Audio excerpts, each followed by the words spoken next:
For more latest videos and updates, please subscribe our channel and hit the bell icon.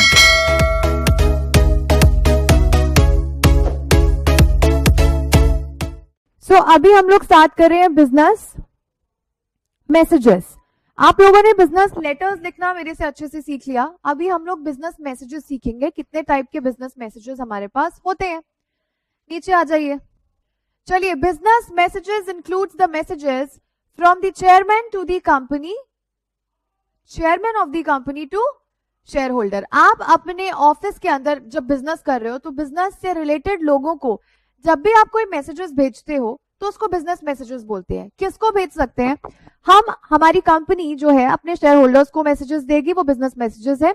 Employees को sales के लिए, purchase के लिए, products and services के लिए, कोई कंफर्मेशन, किसी की चीज का कंफर्मेशन के लिए, cancellation orders, invoices, company announcements, notifications, इन सभी चीजों के लिए जब भी आप अपने, ये सारी चीजें वही हैं जो बिजनेस से रिलेटेड है। इनके लिए जो मैसेजेस लिखते हो आप, दे आर बिजनेस मैसेजेस। ये मैसेजेस बहुत ज्यादा क्रूशियल होते हैं, बहुत ज्यादा इंपॉर्टेंट है हमारी बिजनेस के लिए, और इसीलिए इसको हम प्रिंटिंग में रखते हैं जनरली, और कभी कभी इलेक्ट्रॉनिक मोड में भी हम इसको रख लेते हैं।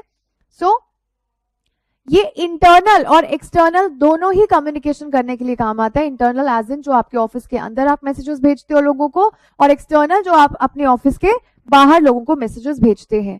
Good business messages are essential to keep the business relationships in good health too. इससे क्या होता है, अच्छे मैसेजेस लिखोगे तो आप लोगों के साथ अच्छा कनेक्ट कर पाओगे, अच्छे रिलेशंस डेवलप कर पाओगे। बुरे और बैड मैसेजेस लिखोगे और उनकी सेल्फ रिस्पेक्ट का ध्यान रखोगे, नेगेटिव मैसेजेस लिखोगे तो आपका रिलेशन उनसे हेल्दी कभी नहीं हो पाएगा। बहुत सारे अलग अलग तरह के बिजनेस मैसेजेस हमारे पास होते हैं। एक सबसे अच्छी अप्रोच क्या होती है बिजनेस मैसेजेस लिखने के लिए? You attitude. यू एटीट्यूड एक ऐसी अप्रोच है, चाहे आप लेटर लिखो, चाहे आप मैसेजेस लिखो, चाहे मेमोरेंडम, सर्कुलर्स, कुछ भी लिखो, जो आगे इस चैप्टर में आपको 1 by 1 में पढ़ाने वाली हूं, हमेशा यू वर्ड वहां पे हम प्रेफरेंस में रखते हैं। रीजन, जो भी पर्सन उस यू वर्ड को पढ़ रहा है उसको एक पर्सनल टच आ जाएगा, एक पर्सनल फीलिंग डेवलप हो जाएगी कि एज इफ ये मेरे लिए ही लिखा गया है। तो हम हमेशा आई और वी वर्ड को इग्नोर करते हुए हमेशा यू वर्ड को ज्यादा प्रेफरेंस देंगे। तो आइए एक बार हम एक एग्जाम्पल करेंगे, अपनी बुक्स में आप लोग रीड कीजिए। सो ये एक बुरा अप्रोच है क्योंकि यहाँ पे आई और वी जैसे वर्ड्स यूज किए होंगे। We are sure, first word ही क्या है? We, which is bad. You should not use we because ये सेल्फिश लगता है कि आप अपने बारे में ही सिर्फ बात कर रहे हो। We are sure that our new discount policy will attract to you. लेकिन वी क्यों बोला आपने? वी को हटा के इस बात को कैसे बोल सकते हैं हम? तो इसका सही अप्रोच क्या है? You will surely appreciate our new discount policy. देखो, आर वर्ड भी हटा दिया, हमारा वाला वर्ड भी हटा दिया आपने, ठीक है? तो बिल्कुल सिर्फ यू लिखेंगे तो एक अच्छा प्रेजेंटेबल लगता है और पर्सनल टच डेवलप हो जाएगा। एक और करेंगे, आई am happy. Do you think I जैसा वर्ड आना चाहिए? आप अपने आप को बता रहे हो, कंपनी बोल रही है हम खुश हैं। I am happy that you have selected our company. Again our company, this is bad. So इसको कैसे ठीक करेंगे? Thank you for giving us the opportunity to serve you. ठीक है, तो हम जितने भी आई, वी, आर जैसे वर्ड है उनको रिप्लेस करके हम लोग यू वाले वर्ड्स को ज्यादा प्रेफरेंस देते हैं। ओके, नीचे आ जाएंगे। अगर हम ऐसा करते हैं, यू अप्रोच यूज करते हैं, तो नीचे फॉलोइंग बेनिफिट्स आर देयर। अच्छा, अब इसके कुछ बेनिफिट्स हैं बेटा, आप ऊपर भी देखा करो, कहाँ मैं मार्क करती हूँ उसके साथ हिसाब से मार्क किया करो। अच्छा, इससे क्या होगा? It will create friendly atmosphere. You approach से एक फ्रेंडली एटमॉस्फेयर बन जाता है, जो रीडर रीड कर रहा है उसको एक बहुत ही मोटिवेशन मिलती है। म्यूचुअल ट्रस्ट डेवलप हो जाता है दो पर्संस के बीच में जो यू एटीट्यूड को यूज करके बिजनेस मैसेजेस भेज रहे हैं। कैन क्रिएट फेवरेबल आउटकम, यानी कि इसके जो रिस्पॉन्सेज होंगे, सामने वाला आपके साथ उस डील में एंटर कर जाएगा, उसका फेवरेबल आउटकम निकलेगा बहुत ही। अकॉम्प्लिशमेंट ऑफ द गोल, आपका जो भी गोल है, जिस गोल से आपने वो मैसेजेस लिखे थे, वो गोल आपका अचीव हो जाएगा। एनहांस द गुडविल, आपकी रेपुटेशन, गुडविल बोले तो रेपुटेशन फॉर्म की काफी ज्यादा इंक्रीज हो जाएंगी। अब अलग अलग तरह के बिजनेस मैसेजेस हम लोग देख रहे हैं, ध्यान से देखिएगा। So the first one is positive messages. कौन से होते हैं positive messages? These are those message जो ऑडियंस हमेशा एक्सपेक्ट करती है ऐसे वाले मैसेजेस के लिए कि हम obviously we as a audience will always expect कि हमें एक पॉजिटिव मैसेज मिले कहीं से भी, जो भी मिल रहा है, चाहे वो आपके बिजनेस से मिल रहा है, चाहे आपके फ्रेंड्स एंड फैमिली से मिल रहा है। और ऐसे मैसेजेस रीड करने के बाद जो हमारा रीडर है बहुत ही न्यूट्रल नॉर्मल सा रिएक्ट करता है या फिर काफी पॉजिटिव रिएक्ट करता है। जब उसको आप कोई पॉजिटिव मैसेज बोलते हो, सामने वाले का रिएक्शन क्या होता है? बहुत न्यूट्रल, शांत रहता है, नॉर्मल रहता है, बहुत ही जनरली वो बिहेव करता है और उसका जो रिएक्शंस है काफी ज्यादा पॉजिटिव हो सकते हैं। अब इस तरह के मैसेजेस कैसे होते हैं? Positive messages tend to consist of routine और गुड न्यूज। कुछ अच्छी चीज जब आपको पता चलती है, गुड न्यूज, या फिर रूटीन नेचर की जो भी चीजें होती हैं, ये आप एक्सपेक्ट कर रहे हो, ये तो सामने वाले से आएंगे ही ऐसे मैसेजेस, तो आप नॉर्मल बिहेव करते हो क्योंकि ये तो आपके रोज के काम होते हैं। फॉर एग्जाम्पल, कभी कभी आपको कंग्रेचुलेट किया जाता है तो you really feel happy. Confirmation के लिए जो होते हैं, डायरेक्शंस, किसी को कोई काम आप डायरेक्ट कर रहे हो कि आपको ये काम करना है, simple credit request, credit approval, ये भी नॉर्मल चीजें हैं। आए दिन हमारे बिजनेस में ऐसी बातें होती रहती हैं। That's why we feel very neutral and very positive while hearing these messages. उसके बाद following messages are considered as positive. आइए एक आधा एग्जाम्पल भी हम साथ में करेंगे ताकि आप लोगों को पता चलता रहे पॉजिटिव मैसेजेस कैसे होते हैं। For example, product shipped on time. आपने कोई प्रोडक्ट भेजा है कस्टमर को, उसकी शिपमेंट जो है टाइम पर होगी है। नॉर्मल चीज है, डेली आप कभी ना कभी पूरे दिन में ये शिपमेंट भेजते रहते हो, होती रहती है चीजें, तो यू विल फील पॉजिटिव और न्यूट्रल। सो इस मैसेज को सुन के जो हमारा रिसीवर है वो एक्सपेक्ट करता है कि ये वाली न्यूज तो आने वाली है, बिकॉज आपने ऑर्डर तो प्लेस कर दिया, ठीक है, अब वो शिपमेंट तो हो ही जाएगी। नॉर्मल चीज है, रूटीन है, यू विल फील पॉजिटिव और यू कैन से न्यूट्रल।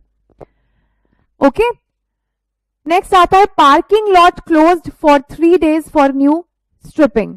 कुछ न्यू स्ट्रिपिंग, कुछ दोबारा से कुछ चीजें वहां पे प्रॉपर करनी है। दैट्स वाई पार्किंग का एरिया थोड़ा सा क्लोज किया हुआ है कुछ दिनों के लिए। सो ये भी रूटीन की चीजें, आए दिन ऐसा पार्किंग में कुछ ना कुछ काम चल सकता है, कोई प्रॉब्लम नहीं है। तो आप भी completely positive, even if not completely positive, तो थोड़ा सा फिर भी न्यूट्रल फील करोगे आप इसमें। अब आते हैं नेगेटिव मैसेजेस के ऊपर। अगेन एक बार फिर से नेगेटिव मैसेजेस शुरू करने से पहले पॉजिटिव को फिर से हम रिवाइज करेंगे। जब आप पॉजिटिव मैसेजेस सुनते हो तो रिसीवर कैसा बिहेव करता है? न्यूट्रल या फिर पॉजिटिव? किस तरह की न्यूज हो सकती है? रूटीन नेचर की या फिर ये जो गुड न्यूज होती है वो पॉजिटिव नेचर के मैसेजेस होते हैं। अब नेगेटिव मैसेजेस, ऐसे मैसेजेस सुन के जो हमारा ऑडियंस है बहुत ही नेगेटिव रिएक्ट करता है, डीमोटिवेट हो जाता है। और ये कैसे होते हैं? It consists of some bad news. So in these messages, the sender's goals is to convey the bad news in such a manner that preserves the business relationship. बहुत ध्यान से समझना, बैड मैसेजेस जो होते हैं वो हमें इस तरह से प्रेजेंट करने चाहिए कि सामने वाले को बुरा भी फील ना हो। आपको याद होगा, इससे पहले मैंने आपको बिजनेस कम्युनिकेशन का एक रूल बताया था, इफेक्टिव्स ऑफ कम्युनिकेशन। अच्छी कम्युनिकेशन करनी है तो आपको कर्टसी का ध्यान रखना पड़ता है, सेल्फ रिस्पेक्ट का ध्यान रखना पड़ता है रिसीवर के। Even if you are giving the bad news, वो भी आपको इस तरह से देनी चाहिए कि सामने वाले को बिल्कुल भी बुरा फील ना हो, ठीक है। तो बैड मैसेजेस देने का भी एक तरीका है। फिर फॉर एग्जाम्पल, अगर मे भी किसी पर्सन के घर में किसी की डेथ हुई है और आप उस पर्सन को इस चीज की न्यूज दे रहे हो, तो you need to twist and turn your words in such a manner कि सामने वाले को एकदम से धक्का ना लगे, ठीक है। और ये ह्यूमन नेचर भी है ऐसा, चाहे आप बिजनेस में हो चाहे आप अपनी पर्सनल लाइफ में हो, ये चीजें आपको फॉलो करनी चाहिए। अब following messages are considered as negative. For example, cost of repair is to be borne by the receiver and not the company. ऐसा सुन के बहुत बुरा लगता है कि आप कोई भी चीज रिपेयर करवाने जा रहे हो, आपको लगता है ये रिपेयर तो कंपनी करेगी, इस वारंटी में होगा या फिर कुछ ऐसा आप सोच के बैठे होते हो। बट जैसे आपको पता चलता है अरे ये रिपेयर के पैसे तो आपको खुद देने पड़ेंगे, देन यू फील बैड, और ये नेगेटिव मैसेजेस होते हैं, ठीक है। सो ऐसा सुन के रिसीवर थोड़ा सा डिसप्लीज्ड हो जाता है।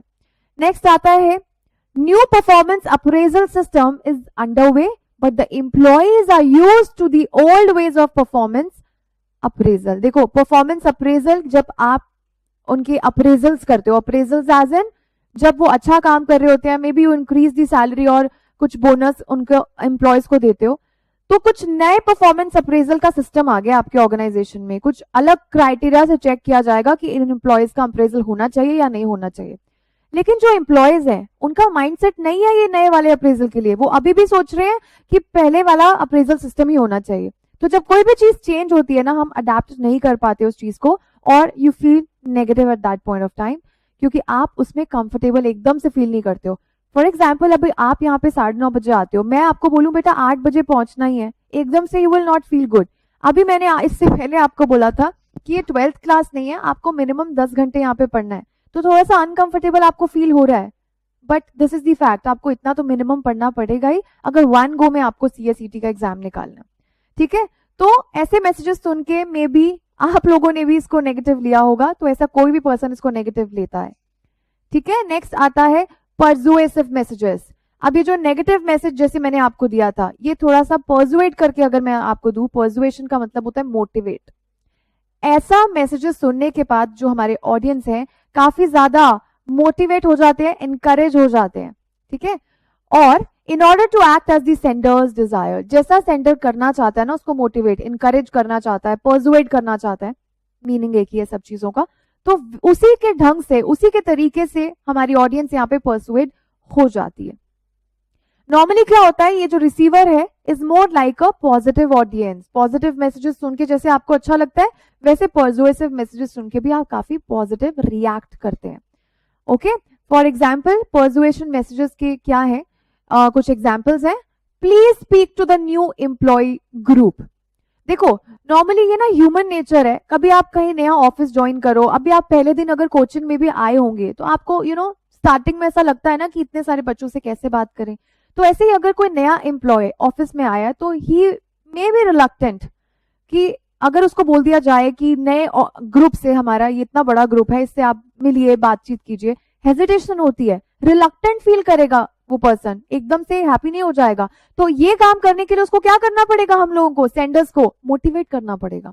तो जो मोटिवेशन मैसेजेस होते हैं वो आप ऐसे देते हो कि सामने वाला वो काम करने के लिए रेडी हो जाए जो वो नहीं करना चाह रहा था। हेजिटेट जिसमें फील करते हैं ना, तो उसके लिए हम मोटिवेट करते हैं। Please write the recommendation letter. The receiver is being asked for a favour. जब किसी को कोई हम काम करने के लिए कह दें तो मोटिवेट करना पड़ता है, अपने लिए काम करवाना है ना अगर, तो you need to motivate the person. ठीक है, तो ये इसका एक और एग्जाम्पल है किस तरह के मैसेजेस हो सकते हैं। तो यहाँ पे हमने पूरा अपना बिजनेस मैसेजेस का टॉपिक कंप्लीट किया है। आई होप आपको अच्छे से समझ में आया हो। ठीक है, एक बार क्विकली छोटा सा रिविजन लेते हैं। Positive messages, negative messages and persuasive messages. Positive messages ऐसे मैसेजेस होते हैं जो सुन के हमारी ऑडियंस कैसा एक्सपेक्ट करती है, कैसा रिएक्ट करती है, पॉजिटिव या न्यूट्रल। किस तरह के मैसेजेस हो सकते हैं, कांग्रेचुलेशन मैसेजेस, गुड न्यूज के मैसेजेस, या रूटीन नेचर के जो भी होते हैं। उसके बाद नेक्स्ट आता है आपका नेगेटिव मैसेजेस। ये ऐसे मैसेजेस होते हैं जो सुन के हमारी ऑडियंस थोड़ा सा नेगेटिव रिएक्ट करती है, थोड़ा सा बुरा फील करती है।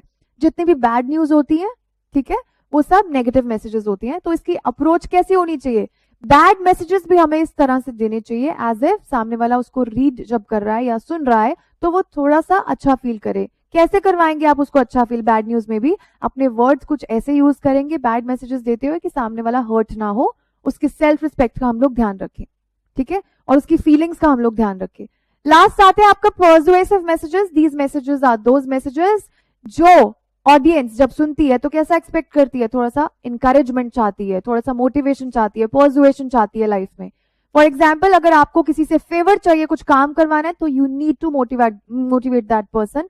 और कुछ ऐसे मैसेजेस जो सुन के जो सामने वाला रिसीवर है वो थोड़ा सा रिलक्टेंट फील कर रहा है, जब आप उसको मोटिवेट करेंगे तो वो काम करने के लिए रेडी भी हो जाएगा। ओके ओके, सो नेक्स्ट आता है आपका business reports. The word report is derived from the Latin word reporter. Again, English के बहुत सारे वर्ड्स हम अलग अलग लैंग्वेजेस से उठाते हैं। तो एक लैटिन वर्ड रिपोर्टर है जिसका मतलब होता है कैरी बैक, मतलब पास्ट से कोई चीजें कैरी बैक करो। दोबारा से बोल रही हूं मैं, पास्ट की चीजें उठाओ और फ्यूचर में लिखो। आपके स्कूल में 10 दिन पहले एनुअल डे फंक्शन हुआ था, उसके बारे में आज अगर आप लिख रहे हो तो वो है रिपोर्ट। तो पास्ट की चीजों के बारे में आप आज लिखते हो, उसको बोलते हैं बिजनेस रिपोर्ट्स। आपकी एजीएम यानी कि annual general meeting, share holders की मीटिंग जो होती है वो हो चुकी है, उसके बाद आप एक रिपोर्ट लिख रहे हो उसके लिए, ठीक है, that's what you call business report. So re का मतलब होता है बैक, एक लैटिन वर्ड है री, उसका मतलब है बैक, और एक और लैटिन वर्ड पोचो है जिसका मतलब होता है टू कैरी. ठीक है, री का मतलब दोबारा से वही चीज आप लिख रहे हैं जो चीज हो चुकी है, पास्ट में हुई चीज प्रेजेंट में आप लिखोगे. A report is therefore a description of an event, एक ऐसा इवेंट हुआ था, carried back to some who was not present, was गलत लिखा हुआ है, who were not present on the scene. जो पर्सन उस इवेंट पे मौजूद नहीं था, प्रेजेंट नहीं था, उस पर्सन के लिए अब आज प्रेजेंट में आप रिपोर्ट लिख रहे हो, तो सो दैट जो पर्सन वहां नहीं आए थे वो पढ़ के जान पाए कि हुआ क्या था. ठीक है, रिपोर्ट एक मैसेज होता है हमारी मैनेजमेंट के लिए. किसके लिए लिखते हैं ये रिपोर्ट्स हम? मैनेजमेंट, ताकि मैनेजमेंट अच्छे डिसीजंस ले पाए, इसीलिए हम उनके लिए रिपोर्ट्स लेते हैं. वो रिपोर्ट्स पढ़ते हैं और हमारे बिजनेस के लिए अच्छे डिसीजंस ले लेते हैं. कहां से कहां तक जाएगी? एम्प्लॉय दे सकता है सुपरवाइजर को एक रिपोर्ट, सुपरवाइजर दे सकता है और अपने ऊपर एग्जीक्यूटिव को, और एग्जीक्यूटिव दे सकता है टॉप लेवल मैनेजमेंट को. मतलब नीचे से जा रही है ऊपर, नीचे वाला पर्सन बना रहा है ऊपर वाले पर्सन के लिए, ध्यान रखना. Simply stated, the business report conveys the information to assist in decision making. This is very important. As I have already told you, जितनी भी business reports होती हैं वो हम हमेशा decisions लेने के लिए ही लेते हैं. अगर एक एम्प्लॉय अपनी मैनेजमेंट को रिपोर्ट सबमिट कर रहा है ऑलरेडी जो इवेंट हुआ है उसके बारे में, सो दैट मैनेजमेंट को उस इवेंट के बारे में पता चले, बिकॉज मैनेजमेंट उस टाइम पे प्रेजेंट नहीं थी वहां पे. जब मैनेजमेंट ये रिपोर्ट पढ़ेगी जो उनके एम्प्लॉय ने लिखी है, उसको पढ़ने के बाद they will be able to take the better and good decisions for the organization. Report means to present this information. ये सिर्फ information आपको present करनी होती है अपनी management को. The term, next page पे आ जाएंगे, the term report can be defined as an orderly and objective presentation of information. This line is really very important. Orderly का मतलब होता है एक proper sequence. जो चीज पहले हुई थी उसी को सबसे पहले लिखो. ऐसा नहीं जो लास्ट में किसी को प्राइज मिला है वो सबसे पहले आपने लिख दिया. No, it should be in order, sequence में लिखेंगे, जो जैसे हुआ था वैसे ही लिखेंगे. एंड एक ऑब्जेक्टिव अप्रोच होनी चाहिए. Objective approach means you can't be biased, you can not be biased. ऐसा कुछ अपने व्यूज नहीं लिखेंगे आप, जो एक्चुअल में हुआ था वही लिखेंगे. You can not be biased, कुछ ऐसा अपने मनगढ़ंत एक्स्ट्रा इंफॉर्मेशन आपको नहीं डालनी है. सो दैट ये रिपोर्ट्स पढ़ने के बाद अगर इस तरह से आपने ऑर्डरली और ऑब्जेक्टिव अप्रोच से आपने एक रिपोर्ट लिखी है तो आप अच्छे डिसीजंस ले पाएंगे और प्रॉब्लम्स को सॉल्व कर पाएंगे. किसके लिए? लास्ट 2 पॉइंट्स हमारे मैनेजमेंट के लिए. Management will be able to take good decisions and they will be able to solve the problems nicely. Okay, क्या होता है? There are different parts of the report. Report must be well ordered. Point number 1, sequence होना चाहिए सारी information जो भी आप put करोगे उसमें. It must be objective. Objective यानी कि जो सच में हुआ था वही आप लिखोगे, तभी तो एक अच्छे डिसीजंस निकलेंगे ऑर्गेनाइजेशन के. Point number 3, it must present the information, facts and data, यानी कि सारे इंपॉर्टेंट फैक्ट्स. गाइज, फैक्ट्स क्या होता है? Facts are based on truth. Something which is based on truth is known as fact. सिर्फ सच्ची बातें आप इसमें लिखेंगे, कुछ भी झूठा नहीं लिखेंगे. और टाइम टू टाइम जो भी एडिशनल इंफॉर्मेशन आपको देनी है, कुछ परसेंटेज के बारे में बताना है, कुछ कुछ चार्ट्स ऐड ऑन करने हैं आपको, कुछ पाई चार्ट्स बनाने हैं, ग्राफ्स ऐड करने हैं, तो डेटा जो भी है ना, इंफॉर्मेशन है आपके पास जो भी है, ऐड ऑन कर सकते हो अपनी बात को सच प्रूफ करवाने के लिए. Point number 4, it must aid in decision making and problem solving. अगर कोई भी ऐसी रिपोर्ट है जो पढ़ने के बाद आप अच्छे डिसीजन नहीं ले पा रहे तो वो बेकार रिपोर्ट है. तो कैसी रिपोर्ट होनी चाहिए? एकदम परफेक्ट रिपोर्ट जिसको पढ़ने के बाद मैनेजमेंट अच्छी डिसीजंस ले पाए और प्रॉब्लम्स को सॉल्व कर पाए. देखिए, हमारी जो रिपोर्ट होती है ना, उसमें अलग अलग तरह की रिपोर्ट्स हो सकती है. कंप्लायंस रिपोर्ट जिसमें हम लॉज को फॉलो करवाते हैं, corporate governance report, sustainability report, recommendation, investigation, feasibility research, periodic, situational. एक बार इसको जैसा हम न्यूज़पेपर रीडिंग देते हैं वैसा देंगे. There are certain types of reports जो आप अपने ऑर्गेनाइजेशन में लिखते हो. क्वेश्चन आ सकता है इसमें से कि किस इनमें से कौन सी ऐसी रिपोर्ट हैं जो बिजनेस रिपोर्ट्स होती हैं. ठीक है, तो इनके अलावा भी बहुत सारी होंगी, बट ये जो हमारी बुक में मेंशन्ड है स्पेसिफिकली, इनको आप एक बार जरूर रीड करेंगे. गाइस यहाँ आपके लिए बहुत ही राइट साइड पे बहुत ही प्यारा सा चार्ट बना हुआ है जिसको पढ़ के हम लोग समझ सकते हैं कि रिपोर्ट्स के कितने पार्ट्स होते हैं। जैसे हमने लेटर्स पढ़ा था, लेटर्स इज की जो मेन बॉडी है दैट्स डिवाइडेड इनटू 3 पार्ट्स। सबसे पहले introduction part, then comes the main body, you mean the explanation part, and last में एक लाइन छोड़ के आप कंक्लूजन लिखते हैं। 3 पार्ट्स में डिवाइड होती है आपकी बॉडी। ऐसे ही अगर आप बिजनेस रिपोर्ट लिख रहे हैं तो उसके लिए भी कुछ बॉडी है, कहीं तो डेट आएगा, कहीं तो कोई टॉपिक आएगा, हेडिंग लिखोगे, लास्ट में क्या लिखोगे आप, किसने लिखी है रिपोर्ट। तो सबसे पहले आप ऊपर हेडिंग डालेंगे बिजनेस रिपोर्ट, ठीक है। फिर उसके बाद आ जाएगी आपकी एग्जीक्यूटिव समरी, फिर आ जाएगी आपकी मेन बॉडी। मेन बॉडी को अगेन आप 3 पार्ट्स में डिवाइड करके लिख सकते हैं। फिर आपकी की फाइंडिंग्स एंड रिकमेंडेशन, जो पर्सन ये रिपोर्ट लिख रहा है उसने क्या सोचा है, वो अपना कुछ रिकमेंडेशन या फिर कुछ सजेशन देना चाहता है तो लास्ट में 2-3 लाइंस में ये सजेशंस भी लिख सकते हैं। और लास्ट में कंक्लूजन। ओके, तो ये 4 पार्ट्स ही होते हैं। छोटी सी हमारी रिपोर्ट होती है एज मतलब यू नो आपकी बुक में ऐसा कुछ परफेक्ट बना के नहीं दिया हुआ है, छोटा सा चीजें हैं बस। रिपोर्ट के 4 पार्ट्स हैं। पेपर में यही क्वेश्चन आएगा क्या क्या होता है। एग्जीक्यूटिव समरी सबसे पहले आ जाती है। समरी एज इन की नीचे मैं रिपोर्ट में किस चीज के बारे में लिखने वाली हूं इसकी छोटी सी समरी बता देंगे आप, ठीक है। ये आपका इंट्रोडक्शन होता है रिपोर्ट का, 3-4 लाइन में हो सकता है, एक पैराग्राफ में हो सकता है। समरी एज इन किस चीज के बारे में पूरा आप डेटा लिखने वाले हो उसका एक छोटा सा समरी इंट्रोडक्शन आप बता देंगे। फिर मेन बॉडी में पूरी एक्सप्लेनेशन आ जाएगी, लास्ट में आप क्या बोलना चाहते हैं और छोटा सा 2 लाइंस का कंक्लूजन, खत्म कर देंगे रिपोर्ट। ये 4 पार्ट्स होते हैं रिपोर्ट के। ये क्वेश्चन आ सकते हैं कि 4 पार्ट्स क्या हैं उसके, एक क्वेश्चन बन गया ये हमारा। Okay, it uses appropriate headings. Proper time to time आप हेडिंग्स दे सकते हो ताकि आपकी रिपोर्ट और ज्यादा ब्यूटीफुल लगे। सब हेडिंग्स भी हो सकती है, अगर आपको चाहिए तो नेसेसरी बुलेट पॉइंट्स भी आप डाल सकते हो। पता है बुलेट पॉइंट्स क्या क्या होते हैं एवरीवन? नेक्स्ट, डायग्राम्स और टेबल्स भी आप कुछ ऐड कर सकते हो सो दैट और प्रेजेंटेबल लग पाए आपकी business report. Now effective business report, अगर आपको एक अच्छी बिजनेस रिपोर्ट बनानी है सो देयर आर फ्यू और you can say there are certain points जो हमें ध्यान में हमेशा रखने चाहिए। आपको हमेशा पता होना चाहिए what is the objective of the report, किस चीज के लिए आप ये रिपोर्ट लिख रहे हो। अगर आपके माइंड में जो आइडिया है वो एकदम क्लियर है तो आपके थॉट्स भी क्रिस्टल क्लियर होंगे। Next, format of the report, जो अभी अभी आपने सीखा है 4 एलिमेंट्स, ये फॉर्मेट का पार्ट है, इनको आप भूलेंगे नहीं। सबसे पहले एग्जीक्यूटिव समरी आती है तो वो ही आएगी, then comes the main body.